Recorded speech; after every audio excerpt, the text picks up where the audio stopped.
te aterrorizó con un payaso. Corriste por las vías de un tren en un puente y te rompió el corazón cuando un condenado a muerte revivió a un ratón. Con películas, series, videojuegos, 80 libros y hasta óperas, Stephen King siempre logró llegar a lo más profundo de tus sentimientos.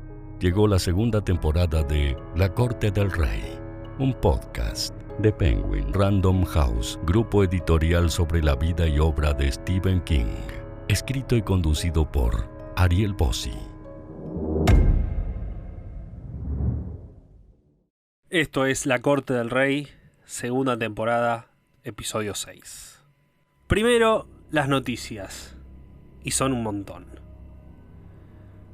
La más importante, ya hay fecha, título, sinopsis y hasta fragmento del próximo libro de Stephen King. Holly Gibney, ese personaje que King consideró pasajero cuando comenzó a escribir Mr. Mercedes y terminó incluyéndolo como uno de los principales, es, sin dudas, alguien de quien el autor terminó enamorado. Desde esa primera aparición volvió a estar presente y a ocupar cada vez más páginas en Quien pierde paga, Fin de guardia, El visitante y la tercera historia de La sangre manda. Y este año, a 10 años de su creación, de su debut, tendrá su primera novela con ella como protagonista exclusiva. Se titulará Holly, y hace algunas semanas Scribner, la editorial norteamericana, el sello norteamericano que publica King desde el año 1998, develó la portada y nos contó la fecha de publicación. Holly llegará a las librerías norteamericanas y británicas el 5 de septiembre de este año. Tendrá 464 páginas y nos presenta un caso que Holly no iba a tomar, ¿no? Excepto que no puede sacárselo de la cabeza. Es la desaparición de una chica y la madre que la busca para que la ayude a encontrarla. Estás esperando que te diga cuándo sale en castellano, ¿no? Bueno, todavía no lo puedo decir. Apenas esté confirmado ya oficialmente, y si me seguís los canales de Penguin Random House o me seguís a mí en las redes sociales, bueno, ahí vas a tener la primicia. Vamos al tema del cine, que tuvo bastante movimiento. Porque, a ver, ya tenemos una próxima adaptación de King a estrenarse. Será en menos de un mes. Y seguramente no es la que más esperás. Pero bueno, llegará en marzo, el próximo 3 de marzo a Estados Unidos, y 18 días después estará en el streaming en Shudder, que es un streaming norteamericano dedicado al terror, y disponible para compra digital en los portales tradicionales, la nueva Children of the Corn, la nueva Los chicos del maíz, los niños del maíz. Tuvimos un tráiler bastante sangriento. Todavía no tenemos noticias si se estrenará en Argentina, España o el resto de los países hispanohablantes, en el cine hablo, pero bueno, será una suerte de precuela, ¿no? Nos presenta a los chicos en este pueblo, en Gatlin, que básicamente todavía hay adultos, y vamos a dejarlo ahí. ¿Estará buena? ¿No estará buena? La realidad es que la saga de Children of the Corn nunca prometió demasiado, a pesar que hay alguna que otra excepción. Pero bueno, acá como fan de King, por supuesto, la voy a ver igual.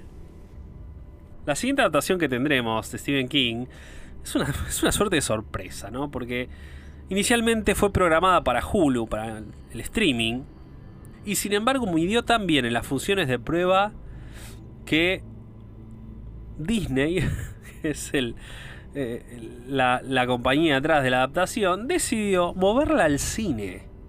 Estoy hablando de The Boogeyman, el Coco o el hombre de la bolsa, ¿no? Como se llamará en los países de habla hispana, que es una película dirigida por Rob Savage y basada en el cuento del Coco, ese cuento presente en el libro El umbral de la noche. Se estrenará en Estados Unidos el 2 de junio. En Argentina sé que será un día antes, seguramente en España también sea el 2 de junio, y en varios del resto de los países de Latinoamérica Estimamos que será entre esa semana y la siguiente. Y el pasado 29 de enero el propio King mostró el póster de la película vía Twitter. Y el tráiler se estrenó durante el entretiempo del comienzo de la Liga de Fútbol Americano. La verdad que recolectó un montón de elogios. El tráiler promete bastante. Si no lo viste, en YouTube ya está subtitulado. ¿Querés más noticias? Tengo un par más, Vamos con Billy Summers, por ejemplo. Que mucha gente me preguntó qué pasa con Billy Summers. Se anunció hace un tiempo, ya hace más de un año, la adaptación, que iba a ser una serie, no tuvimos más noticias. Bueno, Warner Bros. Decidió que la historia, en lugar de ser una serie, va a quedar mejor como una película. Así que los derechos los llevará a la pantalla grande, una coproducción junto entre Warner y Bad Robot, la compañía de J.J. Abrams, y Appian Way, que es propiedad de Leonardo DiCaprio. El rumor que circuló enseguida fue que DiCaprio potencialmente podría llegar a tomar el papel principal, como Billy. El guión está a cargo de Ed Swick y Marshall Herkowitz. A ver, yo personalmente le pongo alguna fichita porque las producciones en las que estuvo involucrado Bad Robot, la compañía de J.J. Abrams, hasta ahora por lo menos estuvieron bastante bien. 11-22-63, Castle Rock y la última había sido Lizzie Story, la historia de Lizzie. Reparto, fecha de estreno, todavía no tenemos noticias. De la que tenemos más noticias sobre cuándo va a comenzar la filmación y seguramente muy pronto tengamos más novedades del cast es Welcome to Derry, la serie que será precuela de It, ¿no? De las películas estrenadas en el 2017 y 2019 y que ya está en proceso de escritura. En fin, la serie ya tiene fecha de filmación y locación confirmada. Será el 3 de abril en Toronto, en Canadá, el mismo lugar donde se filmaron las películas. En principio se va a poder ver por HBO Max. Tendrá su primera temporada ambientada en la década del 60, exactamente 27 años antes de los eventos acontecidos en It capítulo 1, en la que será la aparición previa de Pennywise y sus diferentes alter egos, ¿no? Respecto a los hechos acontecidos en It capítulo 1. De hecho, muchas de las apariciones previas de Pennywise están en la novela publicada en 1986, por lo que se espera que podamos ver algunas de ellas en este nuevo proyecto. Andy Muschietti, director de las dos películas, será productor ejecutivo junto a Bárbara, junto a su hermana. Se suman a Jason Fuchs, Wonder Woman, y Brad Caleb Kane, Tokyo Vice, quienes además de ser los showrunners, serán productores ejecutivos. Jason Fuchs es el guionista del episodio piloto, el cual podría llegar a ser dirigido por el propio Andy Muschietti. Warner Bros. Television será el estudio responsable junto a Double Dream, la compañía productora de los propios Muschietti. Ojalá en las próximas semanas ya tengamos algunas noticias sobre el cast, ¿no? Y bueno, vamos a la bomba. La bomba me quedó afuera de los últimos episodios del podcast porque cuando salió el episodio de diciembre todavía no había caído. Y cuando salió el de enero ya era un episodio bastante largo como para encima agregarle noticias. Pero bueno, hoy ya no lo puedo dejar pasar, ¿no? Y es que Mike Flanagan adaptará La Torre Oscura. Te voy a contar algo. Yo esta noticia la sé hace más de un año, pero no podía decir nada. Bueno, el propio Mike lo contó en sus redes sociales. Fue... nada, alguien preguntó respecto a La Torre Oscura, que él había dicho que sería su Everest, pero que nadie lo haría más feliz. Y contó que efectivamente tenía los derechos, que los tiene junto a Trevor Macy, que es el cofundador y socio de Mike en la productora Intrepid Pictures. Y la idea es que sea una serie de 5 temporadas que adapte la saga. En una entrevista con Deadline, Mike contó que ya había adquirido los derechos al margen de su mudanza a Amazon. O sea, él se fue de Netflix y se fue a Amazon Prime, con lo cual quiere decir que puede negociarla con el servicio de streaming que él quiera, que no es que se va a estrenar por Amazon sí o sí. Contó que escribió el episodio piloto y dijo, y cito textual: escribí el episodio piloto, lo vemos como una serie que va a durar al menos 5 temporadas, Y habiendo vivido con este proyecto todo este tiempo, puedo decir que lo tengo casi todo armado en mi cabeza. Pero tengo un episodio piloto que me encanta y una primera temporada muy detallada en papel, con el resto bocetadas. Creo que, si eventualmente podemos hacerlo andar, hay otros escritores con los que ya trabajé y quiero sumar. Más de la mitad de mi vida cerré los ojos y imaginé cómo sería. Soñé acerca de ella. Esa primera escena con esa primera increíble frase con la que comienza el libro. El episodio piloto es una de las cosas preferidas con las que he trabajado. Fue surreal trabajar en él. Estamos muy agradecidos que Stephen King confíe en nosotros para adaptar algo tan importante para él y ojalá encontremos al compañero ideal para realizarlo. Flanagan luego agregó que conversó con Stephen King respecto a los planes y los derechos. Mencionó que esto sucedió porque le envió un tratamiento muy detallado sobre lo que quería hacer y King le dijo, ok, tenés los derechos. Flanagan solo quería hacerlo si iba a ser respetuoso del material y King estuvo muy a favor. Respecto a cómo la imagina, dice que la ve como 5 temporadas de televisión y seguidas por 2 películas, pero que primero está focalizado en la parte televisiva. ¿Querés saber más? Te recomiendo estar muy atento o muy atenta a mis redes, porque hace apenas unos días lo entrevisté a Mike Flanagan y me contó un montón de cosas sobre este proyecto. Ahora sí, es hora de hablar de una de las mejores obras de Stephen King. Bueno, hoy vamos a hablar de la cocaína. Porque así llamó el propio Stephen King a ese personaje que, hace un par de años, puso en el escalón más alto de los miles de otros personajes que él creó. En una entrevista genial que dio a la Rolling Stone hace menos de 10 años, justo cuando se publicó Revival y tocó el tema del alcohol, Stephen King dijo, y cito, es un libro sobre la cocaína.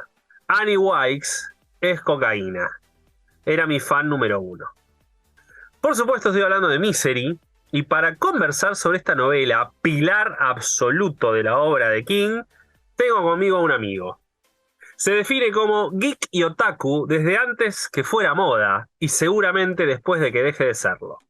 Lo suyo es el cine, las series, los videojuegos, tecnología, anime, manga y cómics. Desde Doctor Who hasta Kira. De los pocos que son Warsis y Trekkers al mismo tiempo. Ama, como yo, los soundtracks, las bandas de sonido de las películas, series, anime y videojuegos. Es editor en español de Crunchyroll, además de crítico de cine, televisión, anime, videojuegos y libros. Bienvenido al gran Julio Vélez a La Corte del Rey. ¿Cómo estás, Julio?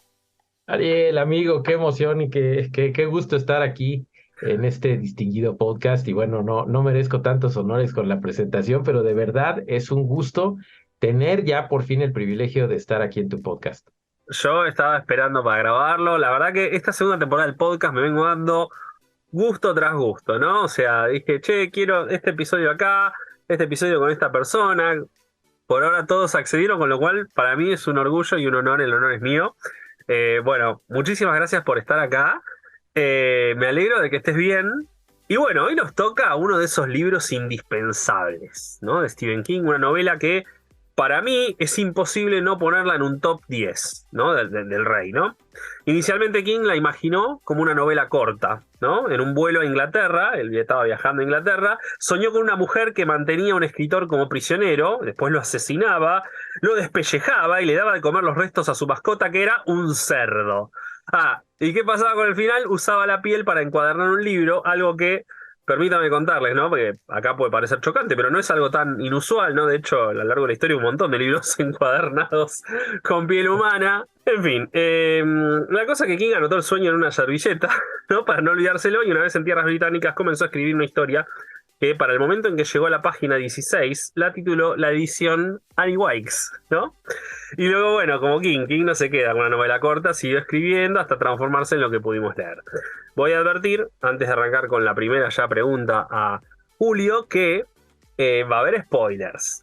Porque tanto Julio como yo, por supuesto, leímos el libro, vimos la película, en fin. Así que si no leíste Misery, este es el momento donde te recomendamos pausar el podcast, lo lees, se lee muy rápido y después volvés. Julio, yo voy a arrancar con la pregunta obligatoria antes de ir a Misery, es contame a mí y contale a nuestros oyentes y a nuestras oyentes, ¿cómo conociste a Stephen King? Fíjate que fue bien interesante porque yo gustaba ya de leer este tipo de novelas, de misterio, de lo sobrenatural, el thriller psicológico, pero curiosamente me tocó una premiere especial que hubo, pues ya cuando se estrenó, que vendría siendo principios de los 90, finales de los 80, cuando fue el estreno de la película para televisión de It. Recuerdo que en México lo trataron de hacer simultáneo, había una marca de autos que trató de hacerlo simultáneo con Estados Unidos. Y yo quedé ahí fascinado porque en toda la publicidad decían, la adaptación de la obra maestra de Stephen King, y yo, wow, no, pues hay que verlo, debe ser algo maravilloso. Y luego primero vi la película para televisión, quedé tan fascinado que después me fui sobre el libro y estaba yo de ahí prendado y durante mucho tiempo yo decía, no, pues ese fue mi primer encuentro, pero no, en realidad, entre los libros que tenía mi tío Paco, ahí tenía él muchos libros, vamos, tenía El Hobbit, tenía libros que pues me fueron formando, ¿no? En aquella época, y tenía Misery. Ahí por el 87, 88, no estoy seguro cuándo llegó, pero él tenía una edición que él había comprado en un viaje a España. Por lo tanto, me lo aventé con español, en el español europeo.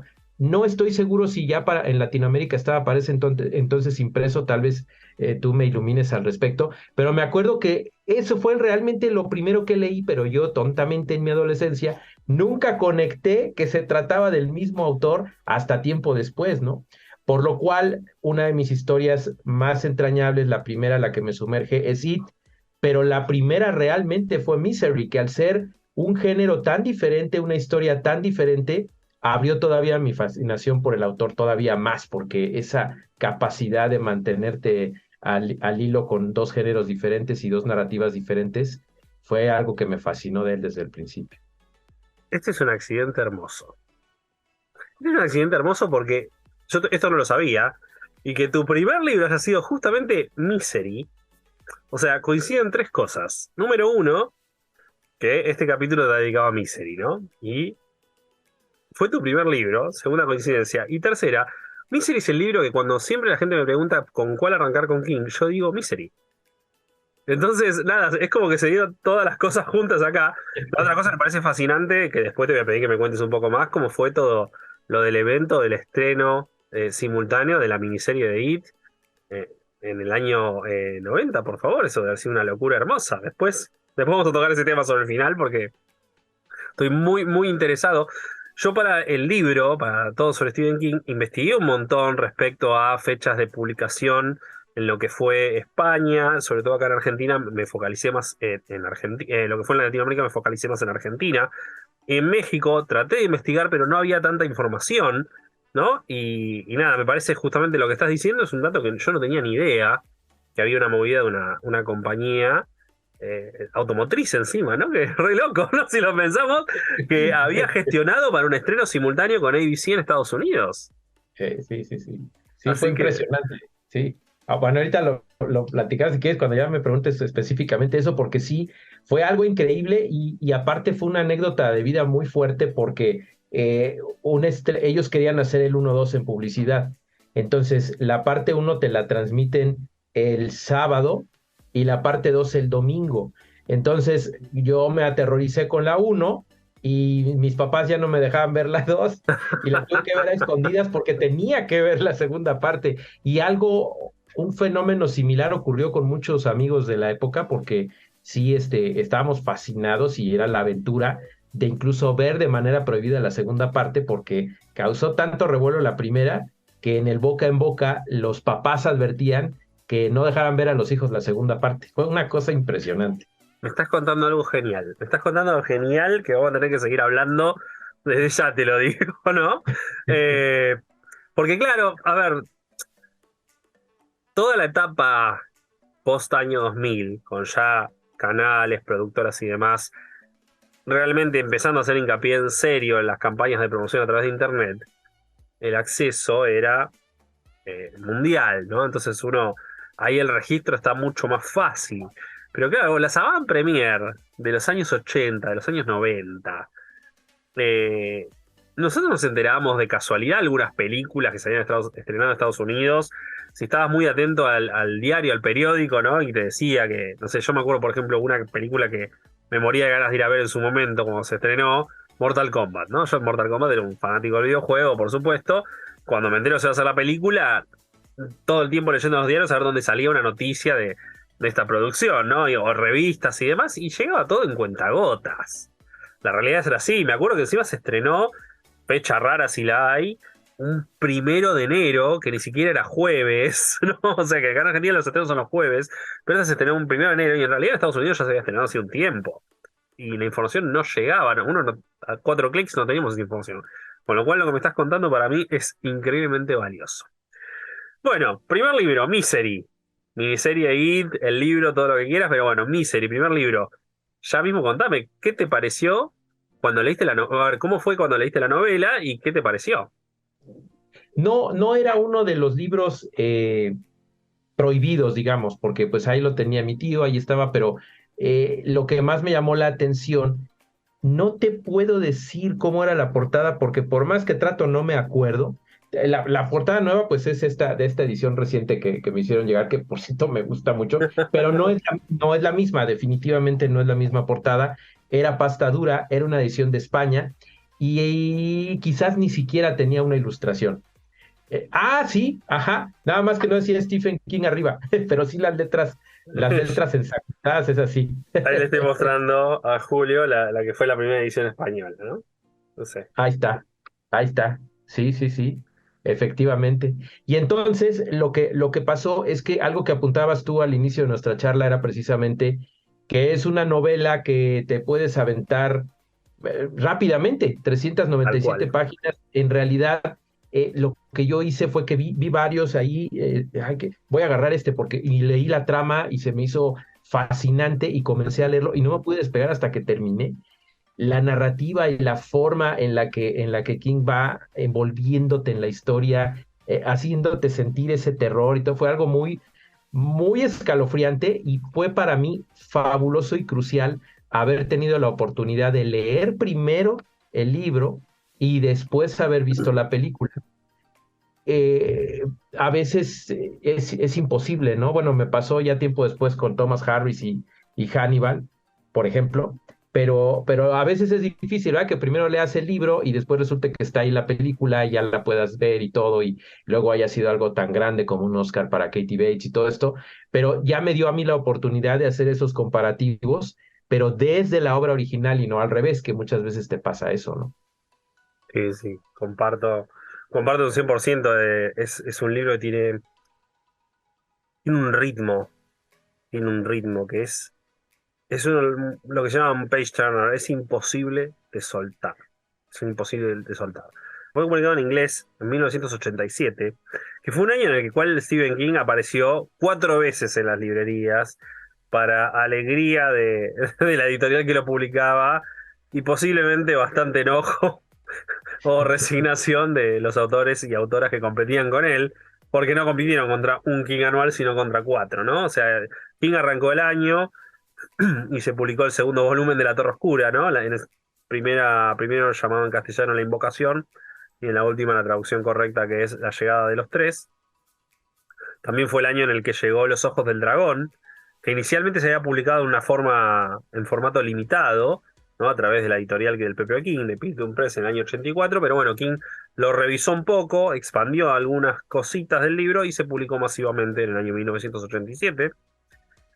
Misery, por supuesto, y cerró el año con la novela que yo amo, pero de todo el mundo alrededor de King dijo: ok, acá claramente se nota que estás en problemas con tu vida personal, que es Tommy Knockers, ¿no? En esa famosa entrevista con la que di inicio al episodio este de la Rolling Stone, King menciona que Tommy Knockers fue la novela que demostró que estaba teniendo problemas con sus adicciones, ¿no? Dice, es una novela mala, pero que dentro de esa novela larga mala hay una buena novela de unas 350 páginas.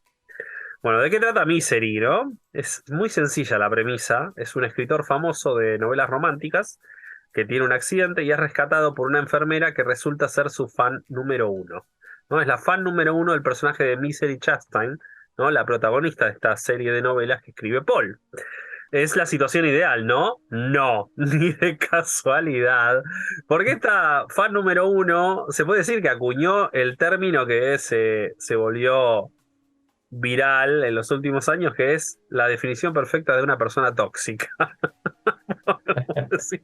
Exacto. Qué personaje Annie Wilkes, ¿no? O sea, King no... A mí lo que me gusta mucho de esta novela es que King es muy honesto al respecto de ella. No es que te la pinta como un personaje que, che, qué bueno esto, lo otro, y después se te transforma en la mitad del libro y decís, uy, no, qué mal que estaba esto. El libro arranca y van 10 páginas nada más, cuando Paul dice, esta Annie Wilkes dice, Paul se dio cuenta de un par de cosas, ¿no? Menciona una, menciona la otra, y la tercera es que Annie Wilkes estaba re loca, ¿no? Y me pareció la manera más honesta de arrancar el libro, de que el tipo ya sepa de entrada de que acaba de caer en el peor, lo que podría ser una situación ideal, como la dije recién, ¿no? Un accidente de auto.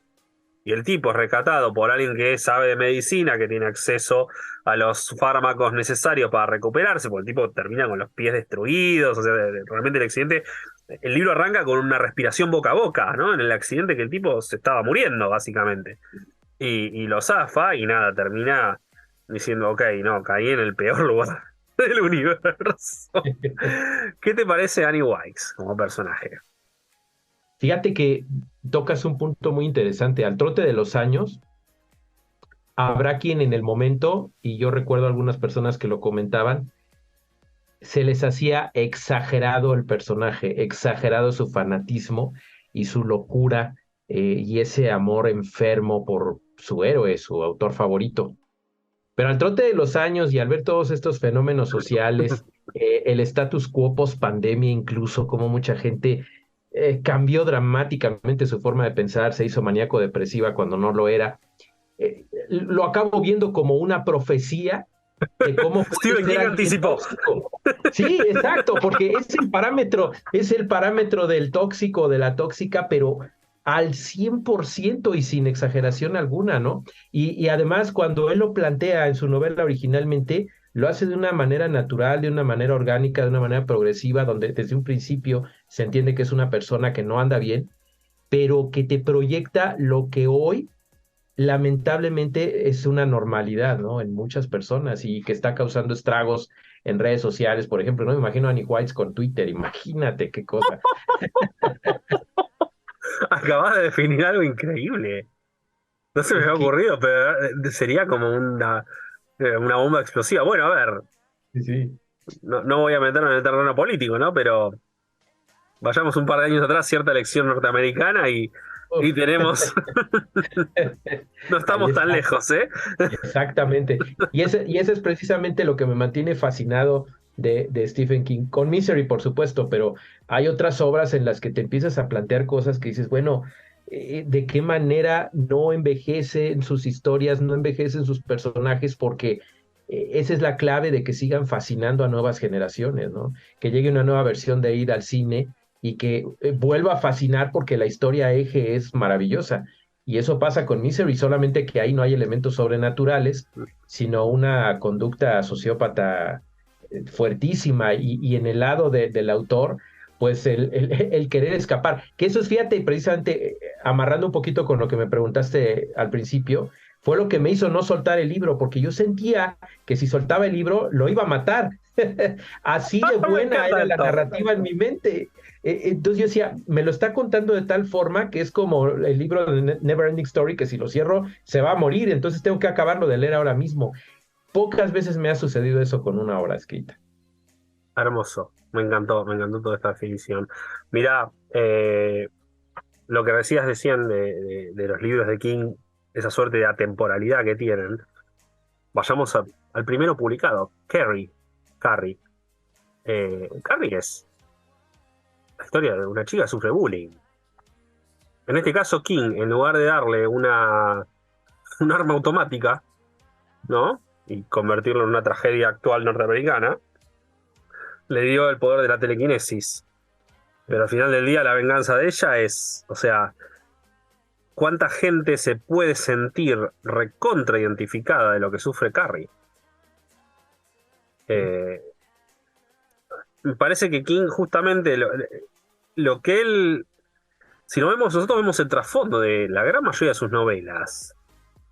Es una situación, son situaciones recontra comunes, situaciones ordinarias, ¿no? De todos los días, de gente común, a las cuales King le da esa vueltita, le mete el elemento fantástico para lidiar con ello, pero en realidad es una perfecta metáfora de nuestra vida contemporánea, ¿no? O sea, yo siempre digo lo mismo, digo, ¿por qué King no escribe sobre reyes, dragones y demás? Está bien si tenés Los ojos del dragón, que es un caso y demás, pero ¿por qué King no tiene novelas en la línea de una saga épica onda George Martin con Canción de Hielo y Fuego o demás? Porque no, él traslada la actualidad, él traslada el siglo XX, la segunda mitad del siglo XX y la primera hasta el año que llegue el siglo XXI.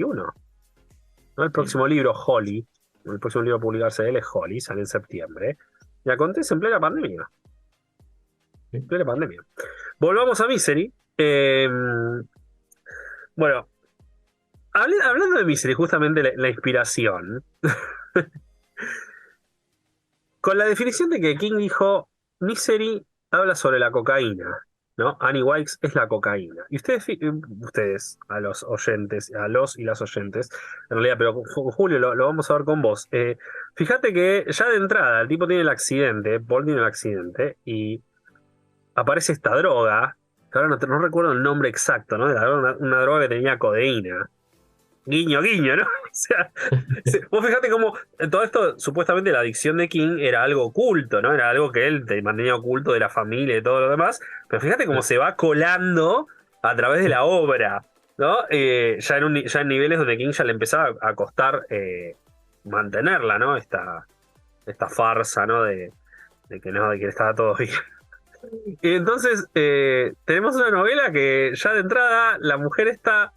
el tipo la odia enseguida, sabe que es peligrosa, sabe que le va a costar la vida a Annie Wilkes, y sin embargo crea una total y absoluta dependencia de ella, ¿no? Necesita todo el tiempo esta droga, la pide, y habla de ella poniéndole la postilla en la boca con los dedos y demás, y a él no le importa nada lo de los dedos. Entonces, a ver, es una versión exagerada justamente de él como autor, ¿no? Fácil de identificar, ¿no? El autor. Y sin ir más lejos, un poco de la relación de King con sus fans. Porque King se había transformado en esta década ya en el hombre de la bolsa norteamericano. Y por supuesto tenía toda su etapa de rockstar, ¿no? Nada, la gente lo adoraba, llenaba los eventos a donde iba y demás. Pero también debe haber tenido... A ver, tuvo que contratar a su equipo de secretaria con el marido y demás para recibir las cartas que recibía de los fans. Y ha hablado en ensayos y demás de cosas raras que realmente le llegaban, ¿no? De preguntas, de regalos, etcétera. Entonces, es como una versión exagerada, ¿no? Dijo, él debe haber planteado diciendo, a ver, ¿cómo sería si yo caigo con realmente el fan o la fan número uno y resulta ser una persona increíblemente peligrosa? Y es a partir de esa génesis dice, bueno, a ver, vamos a delirar. Y saca Misery. Y fíjate, no es casual, el libro está dedicado, porque el libro es muy elogiado, pero trajo mucha polvareda cuando se publicó, porque desde luego está dedicado a Stephanie Leonard y su marido Jim, secretaria de King y el marido el que manejaba el newsletter de Castle Rock, ¿no? O sea, ellos lidiaban con el fan mail. No estuvo muy sutil para mí King ahí, ¿no? Porque, ¿qué pasó? Dice, ellos saben por qué, Dios sí lo sabe, encima dice la dedicatoria, una cosa así. Y por supuesto la gente se empezó a calentar porque diciendo, sí que así ve King a sus fans, ¿no? No gustó, recibió bastantes cartas enojadas, al punto que Tabitha, la mujer de King, publicó un ensayo en este newsletter de Castle Rock aclarando que no, King no, por supuesto que no, King admira a sus fans, le está recontra agradecido y así no los ve, ¿no? Y aclarando que la novela era pura y exclusiva ficción, ¿no? Lo cual está bueno porque es un problema actual de este tiempo de que no siempre se sabe diferenciar la ficción de la vida real, ¿no? Vos como fan, ¿cómo lo tomaste? Está bien. Fíjate, Ahora en perspectiva, digo, en ese momento no, porque fue el primer libro con el que arrancaste de King, pero digo, en perspectiva hoy, ¿cómo lo ves eso? a mí me fascina la época en la que vivimos eso, porque como dices, no había redes sociales, no había internet, no había esta comunicación tan directa y tan inmediata que a veces es contraproducente, ¿no? Porque se hacen los malentendidos. Pero en ese momento era como una cosa muy local. Y lo que sucedió en mi localidad, en mi microuniverso, fue que tardamos tiempo en conectar el asunto porque no se tenía mucha noción de la vida personal de King con el asunto de la cocaína. Fue como tiempo después, pero la parte de los fans, sí, muchos se llegaron a sentir tocados porque decían como, a ver, espérame, o sea que no es bueno que sea tu fan, o sea que ya no te puedo pedir Tal un cual. autógrafo. Y ya sabes que el latino es muy sentido, ¿no? Entonces era como, no, pues si viene ya no lo voy a ir a ver, pero nunca fue, ya no voy a comprar tus novelas, ya no voy a ver los libros de las películas y las series que adapten de ti, no, era como, bueno, no, es King y no me quiere como fan, pero yo lo sigo leyendo. Eso pasó en este lugar, porque ya tiempo después yo sí veía que algunos reaccionaron de maneras diferentes, ¿no? Tenía yo un primo en los Estados Unidos que ardió en cólera y no, ya no quiero saber nada y ya tiempo después cuando se enteró, ay, sí, bueno, está bien, voy a seguir consumiendo. Pero fue bonito, ¿no? Y ya el asunto de esta proyección con sus adicciones fue algo que ya como joven y adulto y como adulto ya reflexioné, entendí, me cayó el 20 y me fascinó porque ya me tocó verlo en la época en la que ya tenemos a un King centrado, maduro, sólido, y que ya incluso en sus obras ya lo reflejaba de una manera diferente, ¿no? Bonito ver que en un momento difícil haya logrado algo tan maravilloso como esto, ¿no? O sea, qué cosa para un autor de esta talla. No podría decirlo mejor. Hay un par de guiños que me gustaría contar, ¿no? Hay uno biográfico conocido que, viste, cuando Annie le da la Royal, ¿no? La máquina de escribir, la N no funciona. Y la tiene que hacer a mano. Bueno, eso le pasó realmente a King con una de sus primeras máquinas de escribir allá por los 60. Los escritos que publicaba en ese momento con el mimeógrafo del hermano y demás, la N se hacía a mano. O sea, datito, King siempre cuela un montón de cosas biográficas él a través de sus libros. Y después hay una persona que también lo inspiró un poco a King, ¿no? Que fue un fan. Eso no es muy bueno, ¿no? Que fue durante su primer tour promocional en Nueva York, cuando King se iba del Rockefeller Center, de una entrevista televisiva, hubo un fan que se le acercó y le dijo que era su fan número uno, ¿no? King le firmó una hoja de papel y después el tipo le pidió una foto y sacó una Polaroid, ¿no? Y después, cuando reveló la Polaroid, viste que era instantánea, le pidió que le firme la Polaroid también, ¿no? Y King contó que la firmó y le puso Best wishes to Mark Chapman from Stephen King, ¿no? Los mejores deseos a Mark Chapman de Stephen King, ¿no? Mark Chapman, el asesino de John Lennon. Y King contó esto en el año 1986 durante una lectura. En 1996 debe haber sido, ¿no? 86 fue el año que todavía no había salido el libro, ¿no? No, King contó esto, pero después debe haber sacado ahí el tema del libro, ¿no? En septiembre del 86. Y hablando de John Lennon, y esto es lo más drogón y cocainómano que leí en mi vida, hablando de sustancias, ¿no? Annie Weiss es mencionada en una novela corta de una escritora que se llama Kim Newman, la novela se llama The Other Side of Midnight, del otro lado de la medianoche. En la novela plantea un crossover súper bizarro, ¿no? En un tiempo y un mundo alternativo, en donde Annie Weiss asesina a John Lennon y cuando la arrestan dice que ella ama a John, pero lo hizo porque fue el responsable de separar a los Beatles. Oh, wow. Yo solo por esto necesito leer esa novela. Solo por ese dato. Es Wow. increíble, ¿no? Me encanta la gente como maquina cosas increíbles.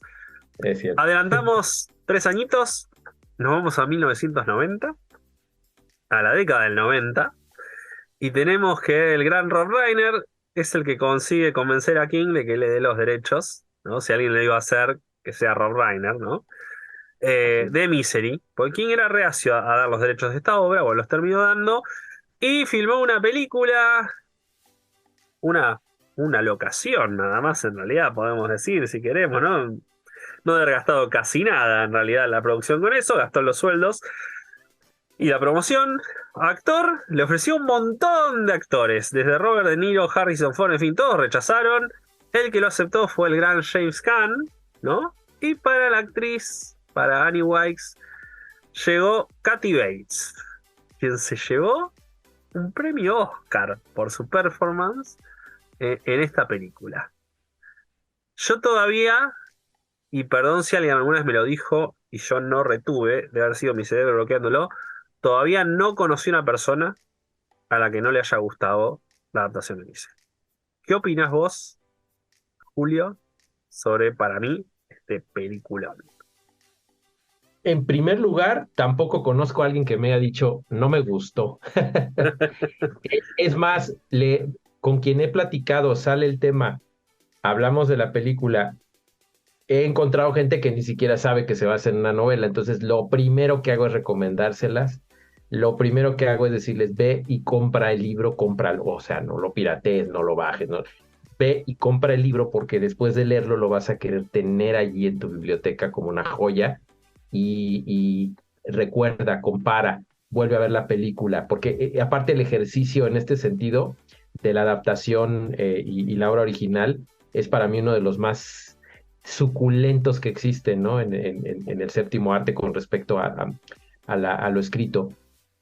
Y no he encontrado a nadie y a mí me fascina, o sea, aparte fue un año muy especial para mí. No sé, seguramente tú sabes mejor si hubo alguna otra adaptación, pero con la película de It y Misery en la pantalla grande fue así como que de las adaptaciones donde el mundo dijo, wow, Stephen King, ¿qué pasa, no? Y el momento en el que tuve oportunidad de disfrutar de esta película, que la pude ver en el cine, la pude ver en el cine originalmente y luego hubo un reestreno por ahí de ¿qué sería? Como 2005, 2006 hubo como un festival en la Cineteca en la Ciudad de México y la pude volver a ver en sala de cine. Es una experiencia espectacular. Sí. Además del montón de veces que la vi en formatos VHS, Laserdisc, varios, o sea, porque era cuestión de volverla a ver, ¿no? Cuando salió remasterizada por primera vez en Blu-ray, por ejemplo, fue una delicia también. Es una película increíble, ¿no? Yo uno de los grandes méritos que le encuentro, por supuesto una película no puede ser 100% exacta del libro porque son medios diferentes, siempre es la misma discusión que tenemos con un montón de gente que, ay, pero no incluyeron tal cosa. Y bueno, está bien. Pero al margen de este comentario, yo creo que es una película que traslada el suspenso de una forma perfecta. Porque la novela tiene ese suspenso que te cuesta digerirlo, ¿no? O sea, el page turner que me hablaba antes, que estás teniendo una reacción física mientras lo vas leyendo, ¿no? Paul cuando se escapa las primeras veces de la habitación y que está todo el tiempo alerta y que ahí viene, y que no llego y que esto y que me desmayo y que le duele y que cuando encuentra los cuadernos, nada, ¿eh? Y el momento donde ella le dice están rotos los cabellos, con una calma criminal, ¿no? Sí. Es terrible. Y el libro traslada, sin tener esas mismas escenas, porque lo de los cabellos, si no me falla la memoria, no están en la película. No menciona la película, lo pesca, por supuesto, sabe que salió todo, pero no menciona lo de los cabellos. Sí. E igual, con la potencia que te da, ¿no? Justamente el audiovisual, te lleva también a sentirlo como que dejas de respirar durante esos instantes. Decís, por favor, como que le cuando le gritas a la pantalla diciendo, no vayas para arriba. Bueno, acá estamos diciéndole, Paul, tené cuidado. Pero bueno, para mí lo traslada de una manera perfecta, ¿no? Y yo tengo una anécdota muy divertida con la película. Yo vi antes la película de el libro, ¿no? Año 96, 95, 96. Yo tenía 15, 16 años. Y mi vieja en casa está haciendo zapping. Y justo arrancaba la primera escena de Misery. Me dice, qué bueno, ya la vi 100 veces. Y yo le digo, yo no la vi. Me dice, bueno, quédate, mírala. Y le digo, no, la veo otro día, no pasa nada, ¿no? Me fui, hice lo mío, ¿no? Pero la cosa es que al poco tiempo, o sea, vi un ratito, ¿no? Habré visto 10 minutos y listo, ¿no? Y me fui. Y al poco tiempo, un día haciendo zapping, la agarro de nuevo, ya empezada, pero de una escena que yo ya había visto. Entonces, viene mi vieja y dice, finalmente la vas a ver. Y digo, sí, pero otra vez algo vi. Y me dice, bueno, entonces ya está, ya viste la escena terrible de los pies, ¿no? Cuando le quiebra los pies, me dice. Ahí yo me quedo así, como diciendo, esa escena no la vi. Me acabo de spoilear algo. Pero bueno, no, en esa época se ve que muchos los spoilers todavía me molestaban. Sí. Y al ratito vino la escena de los pies. Y al día de hoy, yo siento la escena de los pies en la película, al margen de que es gráfica, ¿no? Contra el libro que es descrita, la encuentro mucho más heavy, mucho más dura verla, que le haya quebrado los tobillos a que le haya cortado un tobillo, un pie, ¿no?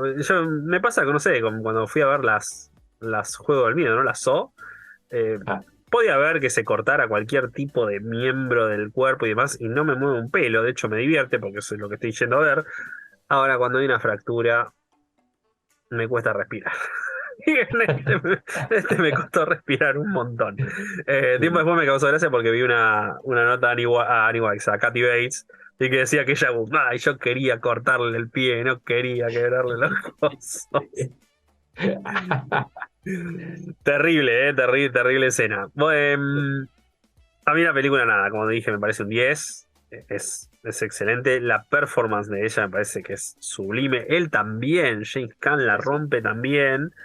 Eh, Después cuando salieron los DVDs, en los extras, Rob Reiner contó un dato que a mí se me había recontrapasado en su momento, y es que Annie está levemente inspirada en una ex enfermera, ¿no? Llamada Ginny Jones, ¿no? Que había nacido en los 50 y asesinó a más de 50 chicos entre los 70 y los 80, ¿no? Y en el año 85, mirá cómo coinciden los años, ¿no? Que en el año 85 King ya es cuando arrancó ya con la escritura de Misery, ¿no?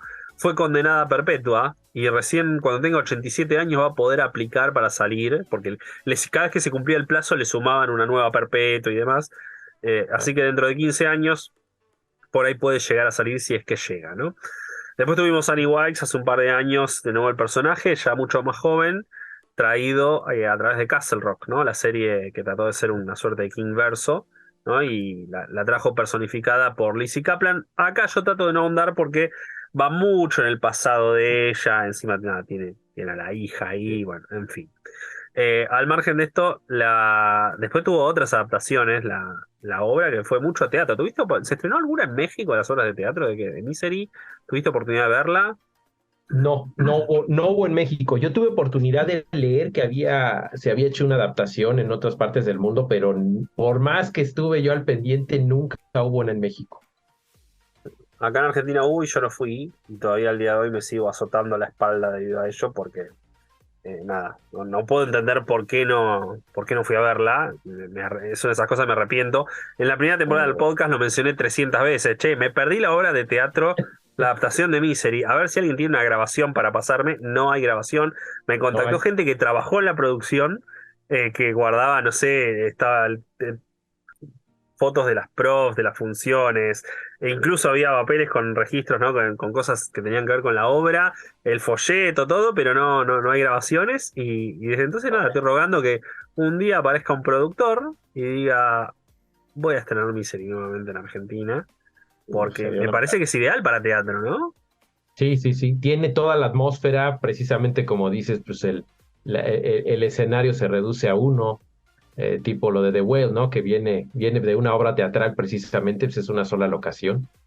Creo que se presta de una manera impresionante. Y sí recuerdo que hubo una pequeña temporada en teatro universitario, que no coincidí yo en tiempo ni en momento, pero es lo único que recuerdo. Si llegó a haber alguna adaptación de una forma más comercial, por lo menos yo no me enteré y sí andaba yo al pendiente. Hubo una adaptación que se hizo en la India. No la vi entera, no pude verla entera. La puse, empecé a verla y dije, ¿qué estoy viendo? ¿Qué es esto, por ¿Se el amor pusieron a de Dios? bailar o qué? Claro, te juro que si los Simpsons hacían la parodia, no lo hubiese narrado, te imagino. No. Claramente es una forma, es un cine que hacen en la India con el cual hay una diferencia cultural quizá demasiado grande para que yo lo pueda disfrutar Sí. admirar, ¿no? Pero es extraño, es una experiencia extraña verla. Yo ese rato que vi, por lo menos no me lo olvido, me río y no me lo olvido. Eso por lo menos quedó. Queda la memoria, ¿no? Ajá. Pero bueno, no, Misery, te voy a dejar una última definición, ¿no? ¿Por qué la gente, ya dijimos un montón, pero si lo tenemos que sintetizar en una oración, ¿por qué la gente tiene que leer Misery, Julio? Es una historia muy humana, ficticia, pero que puede ser el reflejo de nuestra realidad si no cuidamos nuestras emociones hacia quienes admiramos. Y por el otro lado, el instinto de supervivencia del ser humano, hasta dónde puede llegar y de qué manera puede trascender a no darse por vencido ante una verdadera adversidad.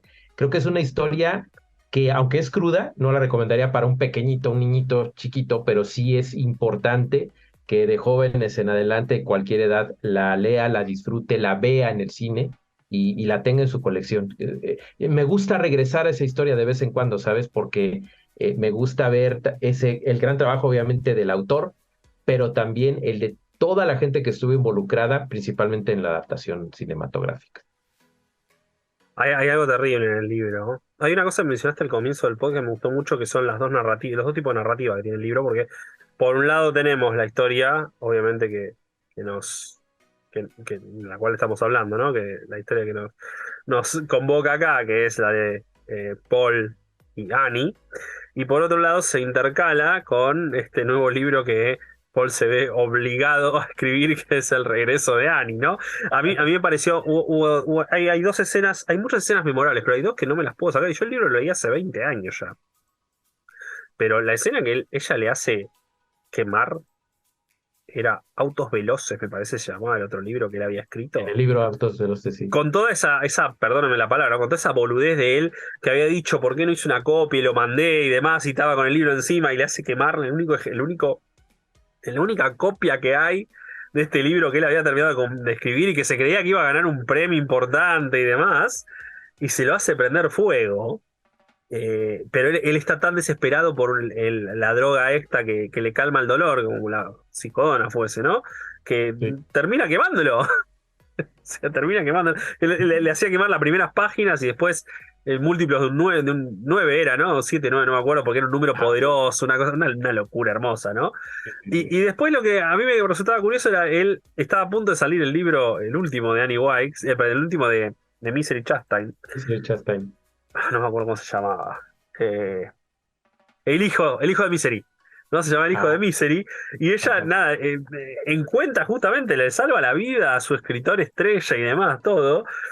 Y no sabe que en ese último libro, en las últimas páginas, él mataba a Misery. Y luego de qué forma, ¡Ay! ¿no? Y él ya sabe que la vida está loca, él ya sabe que la vida está sacada, que es peligrosa, que le puede costar la vida, y le Sí, muestra que había conseguido el libro. Y él está como ido por el dolor, la droga y demás, y sí, como que en los espacios donde él va recuperando la conciencia, ata los cabos en un momento, cuando ella de golpe aparece recontra, nada, aparece un demonio personificado, sí, sí. y ahí dice, claro, había leído casi todo el libro y no había llegado al final, y hoy llegó y se enteró que Misery está muerta, ¿no? Y Oh, sí. una de esas Qué cosas que locura. decís. Vos te das cuenta que el tipo, no, es una novela perfecta. Para mí, la definición que diste es perfecta, porque justamente Sí, es un libro que no va a aparecerte otro mundo, o que Paul de golpe, no sé, lo rescata un pistolero llamado Roland Shine. Nada así. exacto, exacto. O sea, es realmente para el que quiere leer algo de King y no se quiere meter en el terreno del terror, y no quiere ese terreno fantástico y demás, y no quiere un tocho de 800 páginas, Misery es un librazo para arrancar. Y después, Definitivo. la película. La película, qué maravilla, qué Sí. actuaciones, qué música, qué todo es No, fabuloso, ¿no? todo. Es una lástima que no haya salido el soundtrack en vinilo de Misery. Créeme. Yo tengo los soundtracks de King, los tengo todos los que salieron en vinilo, de Misery todavía no hay. Ojalá algún momento se Ojalá. produzca. Y después. Con Mondo, con algún arte increíble de Oh, Mondo. tal cual, Wax o Mondo, alguno de esos. Sí, obvio. Oh, sí. Sí. Y viste, después hubo en los años 2000 una publicidad de DirecTV que la trajo de nuevo a Kathy Bates con Money Wikes, como la última Oh, curiosidad, sí. no, la voy a Lamentablemente, buscar. bueno, hubo un reencuentro entre ellos dos, entre James Caan y Kathy Bates hace unos años que sacaron un par de fotos realmente muy, muy lindo, pero bueno, James Caan falleció el año pasado, así que bueno, ahí se quedó. Oh, triste. Julio, la gente que quiere saber más de vos, quiere leer tus opiniones, tus críticas y demás, ¿a dónde te busca? Pues pueden buscarme en Twitter, está muy fácil en realidad, así tal cual lo oyen mi nombre, Julio Vélez, todo junto, V y Z, Julio Vélez en Twitter. En Instagram de repente pongo fotos de cosas locas, pero principalmente estoy en la red social más tóxica del universo y por supuesto pueden leerme en crunchyroll.com en español, porque soy el editor para todo español a nivel mundial, o sea, Latinoamérica, España, y si ustedes andan en Beirut, pero entran a Crunchyroll en español ahí estarán leyendo también cosillas del anime y el manga. Excelente. Referente absoluto de México. Bueno, Julio, 1.000.000 de gracias. Pero no te voy a dejar ir sin que me cuentes un poco más sobre esta compañía automotriz que trajo la van premier en simultáneo. La Sí, sí, sí, miniserie de It. Me tenés que contar qué compañía fue, cómo fue el evento y claro. demás, porque vos eras adolescente en esa época, con lo cual. Sí, sí, sí, sí, definitivo. Fíjate que había una guerra obviamente de publicidad y era entre marcas de autos, pero principalmente Ford y Chrysler se peleaban mucho por estar patrocinando grandes estrenos. Entonces Ford traía a David Copperfield desapareciendo la Estatua de la Libertad. Y luego Chrysler contraatacaba con este otro estreno. Y entonces acá, y el especial de Volver al Futuro. Pero haz de cuenta que te pasaban el especial, pero era una locura porque ahí se incorporaba con el cine y entonces tú salías corriendo a ver el cine, pero lo había presentado una de estas marcas de automóviles. Entonces, de repente, de la nada sale esto de IT, y me acuerdo los promocionales y se veía Pennywise con el globo y te quedabas tú, bueno, ¿qué es esto? Y salía de repente como, ya es que está la escena donde va el auto y se ve el payaso despidiéndose y como que lo incorporaban eso en el comercial para No, hablar del auto. No necesito ver recuerdo esos qué comerciales, momento. por el amor de Dios. Yo los he buscado, pero solamente están en mi memoria y en la de quienes al escucharnos ahorita se acuerden. Pero me acuerdo que lo anunciaban y lo anunciaban y lo anunciaban y como tenían eventos estelares cada fin de semana en las televisoras principales de acá que eran en ese entonces Imevisión, hoy TV Azteca y Televisa, Televisa. pues ahí se peleaban, ¿no? Por los ratings y entonces empezaron a anunciar como un mes de anticipación la historia de unos chicos que se enfrentan a un payaso asesino sobrenatural, bla, bla, bla. Y la gente así como que ansiosa, ¿no? Yo logré que me dieran permiso y lo más maravilloso es que mis papás estaban viendo otra cosa. No recuerdo qué programa estaban viendo, pero me dejaron ver solo IT. Ahí el que se echó de cabeza fui yo porque en la noche estaba aterrorizado con la primera parte y eso ocasionó que no quisieran que viera la segunda parte. Logré verla a escondidas, después me enteré que también algunos primos, algunos compañeros de escuela, y fue un fenómeno increíble porque por lo menos lo que dijeron en ese entonces es que era un estreno, si no simultáneo, casi simultáneo con los Estados Unidos.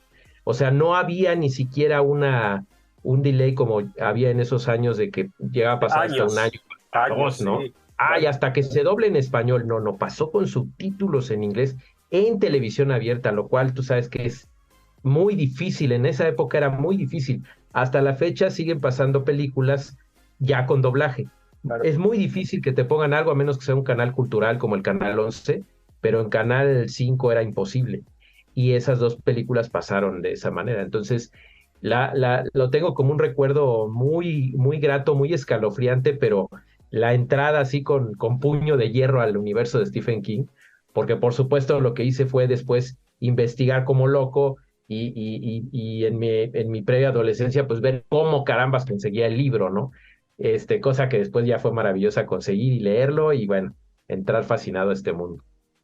Es, es, es hermosa la experiencia que a mí me encanta realmente cuando la gente me lo cuenta. De hecho, aprovecho este cierre de este episodio para invitar a la gente que a través de las redes yo siempre digo en Twitter no me sigan porque ahí, no digo que soy tóxico, pero es donde hablo menos de King.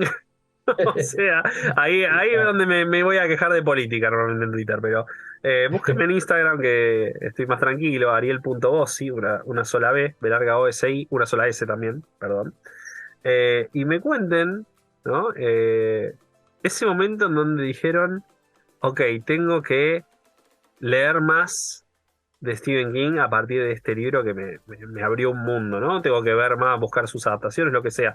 Yo ya conté 1000 veces, a mí me pasó con El Pasillo de la Muerte, ¿no? Y vos lo que me estás contando ahora, me parecen como unas experiencias increíbles, ¿no? Ese momento donde encontrás un libro de King.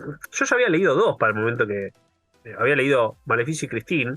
Me habían gustado, pero no me habían vuelto loco, ¿no? Y El Pasillo de la Muerte fue... no, pero yo estoy leyendo...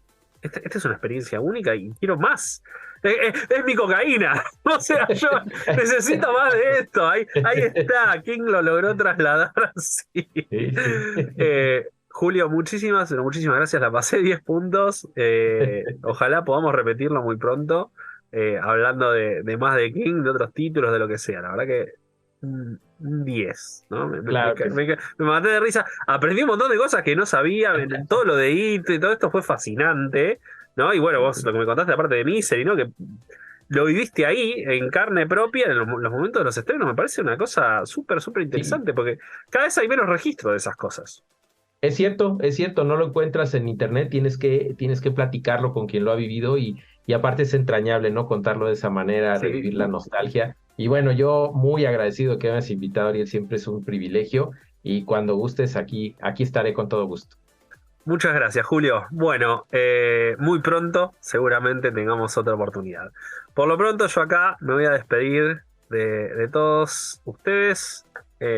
Gracias por habernos acompañado en este nuevo episodio de La Corte del Rey. Nos vemos muy pronto cuando estrenemos el próximo. Chao. Aquí concluye este episodio de La Corte del Rey, un podcast de Penguin Random House, grupo editorial sobre la vida y obra de Stephen King. No dejes de suscribirte para no perderte el próximo episodio.